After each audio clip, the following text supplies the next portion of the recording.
그 비행기 예를 들어보면 저희 비행기가 제일 그 기장 부기장께서 신경이 많이 쓰일 때가 이륙할 때랑 착륙할 때라고 하더라고요. 그럼 중간에는 보통 장거리 비행에 뭘 키냐면 오토파일럿이라는 걸 키죠. 그러면 비행기가 알아서 가잖아요. 약간 과장을 해서 보면 지금 오토파일럿 모드인 것 같아요. 그러니까 무슨 얘기냐? 비행 경로가 사전에 입력된 경로로부터 아주 많이 벗어나지 않으면 이대로 가는 겁니다.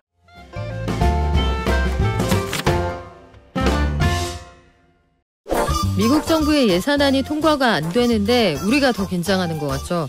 미국 연방정부가 문 닫을 가능성이 있다라고 하니까 미국 국채금리 뚝뚝 떨어지다가 올라갈까 말까 약간 대기하고 있는 것 같기도 하고요.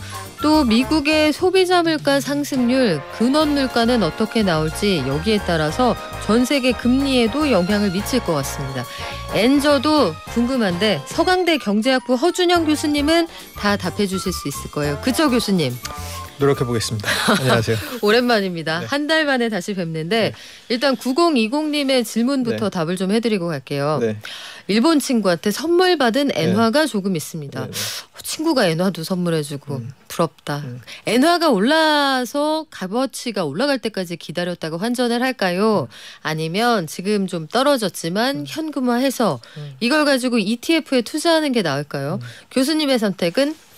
그러니까 얼마나 더 기다리실 수 있느냐에 따라 달려 있는데 지금 당장 그 금액을 보니까 금액이 굉장히 크시지는 않은 것 같아서 조금만 더 묵혀두시는 걸 저는 추천을 드려요. 왜냐하면 앞으로의 방향성은 제가 생각하기에는 어쨌든 엔화는 지금 뭐 거의 바닥까지는 온 것 같거든요. 그래서 조금만 더 기다리셨다가 아주 급전이 필요하신 게 아니면 그렇게 가시는 게 어떠실까라고 추천을 드립니다. 그래요. 좀 기다려봐요. 네. 네. 자, 그리고 엔화는 시간을 두고 약간 기다려보자. 그런데 미국에서 이 CPI, 소비자 물가 상승률이 발표가 될 때마다 이제는 인이 백일 법도 한데 우리는 그때그때 놀랍니다. 이번 달에 발표를 앞두고 나온 여러 가지 시나리오들을 보니까 근원 CPI는 4.1로 9월하고 같을 거다. 이런 전망이 있고 헤드라인, 그러니까 명목 상승률은 좀 떨어질 것 같다는 얘기가 있어요. 이렇게 되면 요 상황이 현실이 된다라고 하면은 앞으로 어떤 일이 벌어지는 거예요?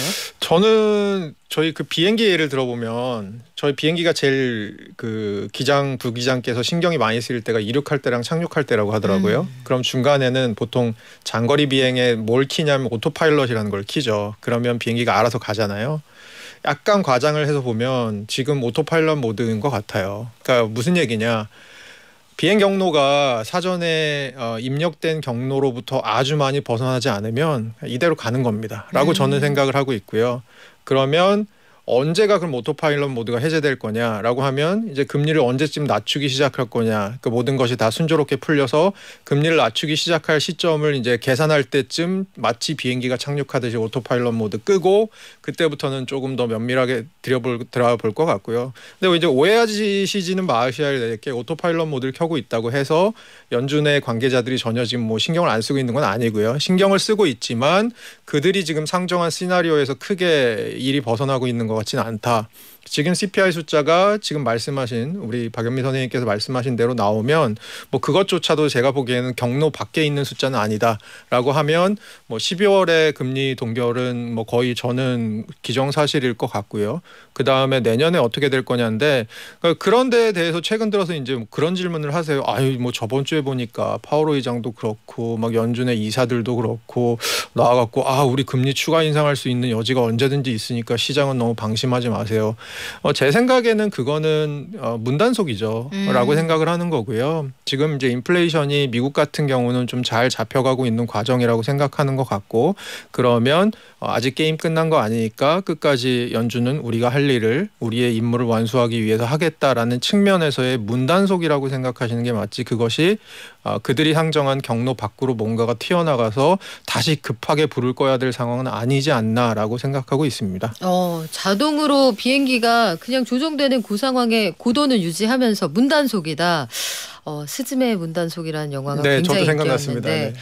허준영의 문단속 네. 그래요. 그러면 교수님은 요 시장의 전망치에 부합하는 숫자가 나올 거라고 보고 계신 거예요? 그러니까 지금 헤드라인 모든 것을 다 포함한 소비자 물가 지수 상승률은 한 3.1 정도 나올 거라고 생각하는데 이게 전달에 3.7이었거든요. 그럼 아주 많이 떨어질 거다라는 얘기고 예상치가 근원 거기서 식료품이랑 에너지 뺀 거는 이제 4.1 정도 올라갈 거라고 하는데 이건 전달이랑 똑같거든요.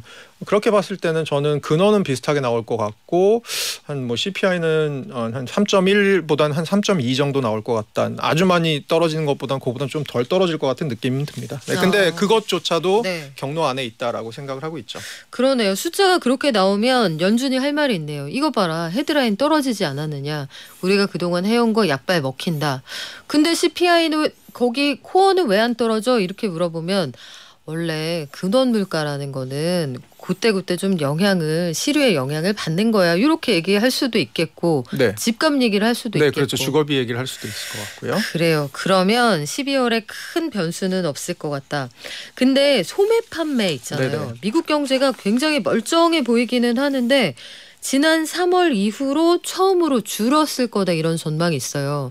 그러니까 돈을 여전히 팍팍 잘 쓰네 이런 전망이 한동안 있었는데 교수님 보시기에는 어떻습니까? 소만 판매는 좀 줄 때도 된 것 같아요. 아. 왜냐하면 최근 들어서 계속해서 플러스였었거든요. 계속 올랐었거든요. 근데 사실 연준이 그러니까 미국이랑 우리나라랑 물가 상승의 양상이 저는 되게 다르다고 생각을 해요. 우리나라 얘기를 저 왠지 미국 얘기만 하는 사람이 돼갖고 미국 사람? 미국 사람 같은데 사실 저 국적도 한국이고 미국말 잘 못하거든요. 근데 생각해보면 미국하고 우리나라하고 조금 양상이 다른 게 미국은 이런 경로죠. 인플레이션이 왜 안 잡히고 있냐. 왜 아직도 높냐. 2%보다 왜 높냐라고 생각해보면 직장이 좋아요. 잡이 견조해요. 사람들이 돈을 벌어요. 그래서 그걸 써요. 그걸 쓰니까 소비도 견조해요. 그러니까 인플레이션이 더디게 잡히는 거죠. 라고 생각해보면 저희가 생각하기에 이거는 수요 측면에 있는 인플레이션이구나 라고 생각할 수 있는 거고요. 우리 같은 경우는 여기 들으시는 분들도 아시겠지만 최근에 7월까지 인플레이션 쭉 빠져서 2.3까지 빠졌다가 그다음에 다시 3%대로 올라서 지금 3.8까지 올라와 있거든요. V자 모양입니다. 네. 그럼 최근에 인플레이션이 다 왜 다시 올라왔냐라고 생각하면 우리나라 좀 다른 게 무슨 일이 있었냐 생각해 보시면 8월에 이상기후 막 폭우가 내려서 농작물 작황이 안 좋아요.부터 시작해서 네. 9월에 오펙 플러스에서 감산 얘기가 나와요. 원유 가격이 뛰고요. 그다음에 10월에 추석이 있고요. 계절적 요인이 있는데 그것보다도 이스라엘 하마스 전쟁이 있어서 유가가 또 튀었어요. 생각해 보시면 유가 인상, 농작물 가격 인상 이런 것들이 다 뭐냐? 공급 측면의 요인이거든요. 그러니까 우리나라랑 미국은 지금 인플레이션 양상이 굉장히 다른 거죠. 그런 측면에서는 사실 미국은 계속해서 통화 정책이 하고자 하는 일이 뭐였냐 하면 그렇게 안 잡히는 수요를 조금 눌러서 경기가 약간 수축이 되더라도 인플레이션이 너무 오랫동안 높게 유지되는 게 사회적인 비용이 더 크니까 그거부터 해결하고 보겠다 하고 마취제 놓고 수술한 거죠. 근데 우리나라 같은 경우는 최근 들어서는 공급 측면의 인플레이션이니까 저희가 사실은 금리 올린다고 유가가 떨어지는 것도 아니고요. 그쵸. 금리 올린다고 배추 가격이 떨어져서 김장 담글 때 마음이 편해지는 것도 아니지 않습니까? 그래서 사실은 통화당국이 굉장히 곤혹스러운 거죠. 그래요. 우리가 돈을 아껴 쓴 지는 사실 오래됐어요. 쓸 돈이 없거든요. 금리가 높아서. 그런 상황인데 물가가 계속 올라가니까 그럼 더 못 사게 되는 거고. 그럼 미국은 살짝 배부른 고민이네요. 그렇죠. 네. 그래서 뭐 어쨌든 간에 내년에 IMF에서 제가 전에도 말씀드렸지만 하는 얘기는 미국이랑 일본은 괜찮을 것 같아요라는 얘기니까요. 근데 미국은 생각보다 견조할 것 같아요라는 얘기인데 미국 내에서도 사실은 여기에 대한 얘기들이 좀 있습니다. 저희가 뭐 좀 이따 얘기할 시간이 있겠죠. 그래요. 그리고 미국이 그래서 미국 경제가 서서히 식어가는 조짐이 보인다. 최근에 나온 구인구직 보고서도 보면은 임금의 상승률이 줄어들기 시작했어. 이직하는 친구들 연봉 옛날같이 팍팍 오르지 않아. 이런 얘기가 나오거든요. 네. 그런 것들을 보면은 내년 상반기에는 미국도 더 못 버틴다. 금리 내린다라고 하는데 이게 보는 사람마다 시선이 굉장히 달라요. 네. 상반기 초, 네. 상반기 중반, 네. 하반기 뭐 굉장히 나뉘는데 네. 교수님 보시기엔 어때요? 그러니까 저는 전에 방송 저번 달에서 나와서 제가 뭐라고 그랬냐면 한 9월쯤일 것 같다고 얘기했는데 그거는 지금까지도 저는 유지를 하고 싶고요. 지금 뭐 박은미 선생님께서 말씀해주신 것 중에 예를 들어서 글로벌 투자은행 중에 UBS 있잖아요. 네. 스위스의 투자은행은 뭐라고 예측하고 있냐 하면 저 코너를 돌면 코너 돌면 안 보이잖아요. 네, 저 코너를 돌면 낭떨어질 거다라고 얘기하는 데가 있어요. 아, 이거 너무 무서운 얘기하는 거 아니에요? 그래서 미국이 지금은 경제가 좋아 보이지만 내년에 급격하게 경제가 수축이 되면서 내년 빠르면 3월부터 금리를 내릴 수도 있을 거다 연준이 이렇게 얘기하는 데가 있고요. 1분기다. 네, 1분기다. 1분기에 있을 수 있다. 가장 빠르면. 네. 그러니까 가장 안 좋은 시나리오죠. 그리고 뭐 모건 스탠리 같은 경우는 내년에 한 6월부터 시작할 것 같다. 골드만삭스는 내년에 4분기부터 시작할 것 같다.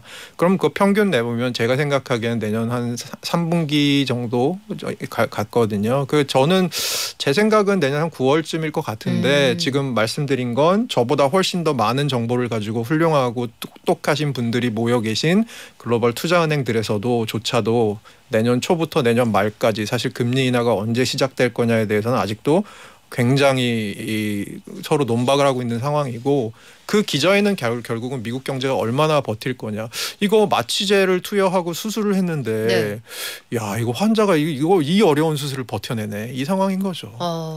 그리고 처음에는 마취가 잘 안 되는 것 같더니 그렇죠. 네. 지금 마취가 확실히 된 거죠? 네, 그렇습니다. 자, 그래요. 이게 보는 사람마다 시선이 다 다르다.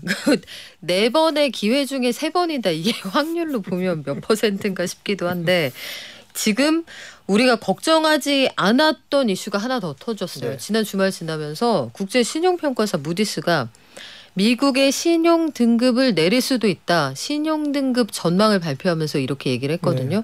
이 시점에 이 얘기는 왜 하는 거예요, 교수님? 그러니까 이거는 경고라고 저는 생각을 하고요. 그 미국의 특히 정치권에 보내는 경고가 아닐까 싶고요. 그러니까 두 가지의 메시지를 담고 있다고 저는 생각하는데 하나는 야 내가 보니까 우리가 보니까 점점 미국의 정치 지형이라는 게 간극이 벌어지고 있어. 그러니까 우리가 아는 민주당과 공화당이 있잖아요. 이 둘 사이의 간극은 점점 벌어지고 있어라고 하는 게 하나.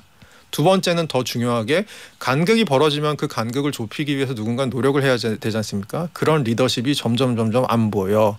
그러니까 그거 두 개에 대한 경고인 것 같아요. 그래서 당장 지금 미국이 뭔가 문제가 있어서 강등을 하는 것 라기보다는 미국 정치권에 그렇게 경고성 멘트를 날리는 이번이 사실은 처음은 아니거든요. 예전에도 그랬던 적이 불과 몇 달 전에도 있었고 했으니까 그러니까 미국의 사실 부채 한도 같은 거 얘기할 때마다 협상할 때마다 잘 안 되면 또 이런 얘기가 나오기도 했었고 한 게 최근 경험이 있잖아요. 그래서 제가 보기에는 뭐가 지금 심각하게 잘못되고 있는 것이 보여서라기보다는 잘못될 가능성이 있으니까 조심해라는 측면의 제스처 아닌가라고 저는 보고 있고요. 네. 그래서 그런지 시장에 지금 미치는 영향은 뭐 국채 시장이나 증권 시장이나 이런 데 있어서는 그렇게 크지 않은 것 같다 합니다.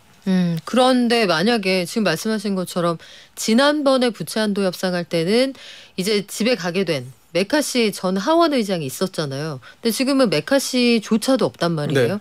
이 상태에서 진짜 셧다운이 된다. 그럼 우리한테는 어떤 영향을 줍니까? 아무래도 이게 셧다운이 얼마나 길어지냐에 따라서 달려질 것 같은데 보통 셧다운은 한 3일 정도로 짧게 끝났습니다. 대부분의 셧다운은. 뭐 트럼프 때 오바마 때 약간 더 긴 셧다운이 있긴 했지만 셧다운이 그렇게 며칠간에 끝나면 상관이 없는데요. 이게 장기화가 되면 사실 저희가 쉽게 생각해 볼 수 있는 건 국제 금융시장이 얼어붙겠죠. 얼어붙겠고 안전자산에 대한 선호 심리가 강해질 거고 그럼 달러로 달려갈 거고요. 그럼 강달러가 조금 더 강해질 거고요. 그다음에 미국의 국채에 대해서는 사실은 안전자산으로서의 국채의 가치도 있지만 한편으로는 최근 들어서 미국 국채 금리가 오른 게 항상 이제 시청자들께 제가 말씀드린 거 기억하실 건 딱 하나다. 미국 국채 금리랑 미국 국채 가격은 반대로 움직인다만 기억하시면 된다라고 생각하시면 되는데 그렇게 됐을 때는 결국 이제 미국 국채를 막 던지기 시작하면 매력도가 떨어져서 그럼 미국 국채 금리가 더 밀어 올려지는 거죠. 왜냐하면 국채를 수요를 안 하면 가격이 떨어지고 가격이 떨어지면 금리는 오른다고 생각하시면 되니까 반대로 움직이니까. 그럼 미국 국채 금리가 올랐을 때 무슨 일이 벌어지는지는 저희가 얼마 전에도 봤었잖아요. 네. 그것이 시차를 두고 우리나라 국채 금리를 올리고 우리나라 국채 금리가 올라간 것이 또 은행채나 아니면 여러 가지의 대출 금리에 연동을 주는 채권의 금리를 올리게 돼서 결국은 지금 이 방송을 들으시는 분들이 대출을 하고 계신 분들이 있다면 그 대출 금리가 올라가는 이런 일까지 벌어지는. 그러니까 일종의 나비 효과인데 연결된 나비 효과죠. 네. 아메리카에서 여야가 사이좋게 안 지내면 내 은행 대출 금리까지 올라간다. 알아야 되는 게 너무 많은데요. 주택담보대출 금리도 영향을 미칠 수 있다. 이게 원달러 환율이 우리가 지난번에 보니까 10월에 그렇게 내려가라 해도 안 내려가다가 한 번 확 떨어졌잖아요. 네. 근데 한국의 원달러 환율 변동폭이 아시아 주요 국가에 비해서도 지나치게 높다는 생각은 들거든요. 네. 우리가 특별히 이렇게 변동성이 클 만한 이유가 있습니까? 첫째로는 사실은 원달러 환율의 설명 요인들이 너무 많아요. 그러니까 다른 나라에 비해서 좀 더 많은 것 같은 느낌이 드는 거는 기본적으로 미국의 통화 정책이 최근 들어선 가장 중요한 영향이었는데 거기다가 우리나라 원화가 약세가 될 때가 언제였냐면 작년 초반 올 초반 같은 경우가 그랬는데요. 엔화가 약세가 되거나 혹은 위안화가 약세가 되면 같이 연동돼서 또 약세가 되는 게 있습니다. 아니 우리가 뭘 잘못했다고 우리 괜찮았잖아요. 왜냐하면 특히 위안화 같은 경우 우리나라가 대중 수출 의존도가 굉장히 높잖아요. 그러니까 결국은 위안화가 약세가 된다는 건 중국 쪽에 뭔가 펀더멘탈이 안 좋다는 얘기고 중국 쪽에 펀더멘탈이 안 좋으면 예를 들어서 JP 모건 뉴욕 사무소에 근무하시는 연미 팍 씨께서는 갑자기 생각하시는 거죠. 이거 중국이 안 좋으면 한국도 안 좋아지는 거 아니야? 왜냐면 주요 거래처가 지금 안 좋은데. 거래처 안 좋으니까 한국 안 좋아지는 거 아니야라고 한국을 디스카운트하는 거죠. 그런 측면에서 우리나라가 사실은 뭐랄까요? 복싱을 하시는 분으로 따지면 가드를 못하는 부분이 너무 많은 거예요. 안타깝네요. 네, 그런 측면에서 조금 원화의 변동성이 큰 것 같습니다. 그리고 중국하고 일본은 사실 환율에 관해서 굉장히 직접적으로 적극적으로 개입하고 있는데 거기에 연동돼서 우리가 움직인다. 아니 엔 얘기를 잠깐 할게요, 교수님. 네. 엔화가 900원이 될 줄이야도 놀라웠어요. 네. 895원? 야 지금 바꿔놔야 되나? 다들 그러셨거든요. 860원대까지 떨어졌어요. 한국 돈하고 비교를 하면. 이거 엔저 진짜 이렇게 놔두나요? 언제까지 갈까요? 이렇게? 그러니까 저희가 그거 어떤 정책 특히 뭐 환율 정책 같은 경우 일본의 환율 정책을 생각해 보면 두 가지로 생각을 해보시면 저는 옳다고 생각을 하는 게 하나는 미세 조정이 있고요. 하나는 이제 판을 아예 가는 거죠. 저희가 예를 들어서 고깃집 가서 불판을 쓸 때 불판에 너무 그름이 많이 묻으면 처음에는 고기에 묻은 그름 같은 거 잘라내고 먹다가 나중에 불판을 갈잖아요. 그게 일종의 미세 조정이랑 전반적인 조정의 차이라고 저는 생각을 하거든요. 이해가 확 됐어요. 네네네. 불판 안 가면 못 먹습니다. 네, 나중에 못 먹게 되죠. 근데 지금은 하고 있는 게 고기 조각에 붙은 재를 잘라내는 정도의 오퍼레이션들을 뱅크 오브 재팬에서 하고 있는 것 같고요. 그리고 나서 사실은 큰 폭의 불판을 가는 일이 언제쯤 있을 것 같냐. 제가 전부터 말씀드렸지만 빠르면 내년 한 3, 4월 정도 올 것 같고요. 좀 더 느리면 그것보다 한 3개월, 4개월 더 미뤄질 거라고 저는 생각했는데 지금은 생각보다는 내년 앞쪽에 있을 것 같아요. 내년 한 4월이나 그쯤에 3, 4월쯤 있을 것 같아요. 그래서 제가 이제 여기 박영민 선생님 방송 나와서 계속해서 말씀드렸던 얘기를 한번 다시 정리해 보면 내년 한 3월 정도까지 일본에서는 임금이 어느 정도 오르고 있는지를 파악할 것 같고요. 그래서 임금이 안정적으로 일본 같은 경우는 임금이 너무 안 올라서 문제였던 나라잖아요. 그래서 임금이 확실하게 잘 오르는 것이 확인이 되고 이것이 인플레이션 압력으로 좀 측정이 되는 것 같으면 그래서 인플레이션이 불이 제대로 붙은 것 같다고 생각이 들면 그때 돼서 올해 4월에 이제 총재 새로 들어오면서 시작했던 통화 정책 이거 한번 평가해 봅시다. 일드 커브 컨트롤 이거 했던 거 평가해 봅시다 하는 보고서가 내년 한 4월쯤 나올 것 같고요. 그게 나오면서 이제 우리는 슬슬 불판을 갈 준비를 해도 될 것 같습니다라고 불판을 갈기 시작할 것 같습니다. 그게 제가 생각하는 내년 4월일 것 같고요. 그럼 아까 제일 처음에 질문하셨던 분이 엔화도 들고 있어야 돼요라고 말씀하시는 게 제가 생각하기에는 지금의 엔화 가치가 사실은 버틸 수 있는 정도의 엔화 가치의 거의 이제 끝판인 것 같거든요. 그러면 앞으로는 미세 조정을 하면서 버틸 겁니다. 버티고 미국의 통화 정책이 조금 이제 끝점을 보이기 시작하는 국면이니까 그렇게 버티면서 내년 상반기쯤에 일본이 이제 드디어 통화 정책 우리가 평가를 해봤더니 바꿀 때가 된 것 같아요. 인플레이션도 좀 생길 것 같고요. 임금도 잘 오르고 있습니다.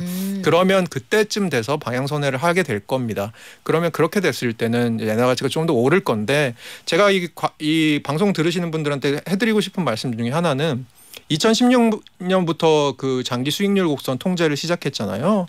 근데 2016년 이전에 그러면 일본 10년물 국채 금리가 어느 정도였냐? 안 높았어요. 그때도 1.5였어요. 굳이 컨트롤할 필요가 있었나 싶긴 해요, 네, 사실. 네, 1.5였던 걸 이제 1 안으로 그 당시에는 1보다 더 낮았죠. 더 낮게 잡아뒀던 건데 일본 국채 금리라는 게 장기적으로 보면 10년물 금리가 그렇게 높은 수준이 아니었거든요. 아마 그러면 일본에서도 그 생각하고 있을 겁니다. 우리가 여기서 이 절벽에 매달린 손을 떼도 낭떠러지가 그렇게 깊지 않을 거야라고 생각은 아마 하고 있을 겁니다. 단기간으로는 변동성이 있겠죠. 네. 있던 정책을 큰 거 하나를 드러내면 단기간은 변동성이 있겠지만 시장이 어쨌든 간에 안정을 찾아가면 일본 10년물 국채 금리는 다시 굉장히 높아진 수준을 가지는 않을 겁니다. 큰일 났어. 나 창문에 매달렸어 했는데 봤는데 맞다. 우리 집 1층이지. 자, 정수진 김선영 조가 표현이 너무 좋으시다고 귀에 쏙쏙 들어온다고 저희 식구들 고인물이세요. 여기서 방송 다 듣고 계신 분들이거든요. 인정받으셨습니다. 자, 우리나라 금리 마지막으로 질문 좀 드릴게요. 그래서 우리의 선택은 그러면 동결로 쭉 가다가 인하 이 코스로 가는 건가요? 저는 그렇게 생각을 하는데 문제는 아까 제가 말씀드린 그 부위 안 좋은 부위 있잖아요. 최근 들어서 인플레이션이 다시 이제 고개를 다시 들고 있잖아요. 제가 한국은행 내부에서 좀 이렇게 말씀을 여러 가지로 들어보니까 두 가지 뷰가 있더라고요. 이게 일시적인 거다. 부위가 올라갔다가 다시 꺼질 거다라는 분이 계시고 부위가 좀 뒤가 꼬리가 길어질 거다. 근데 저는 약간 뒤쪽에 무게가 좀 실리는 것 같은 느낌은 좀 받았거든요.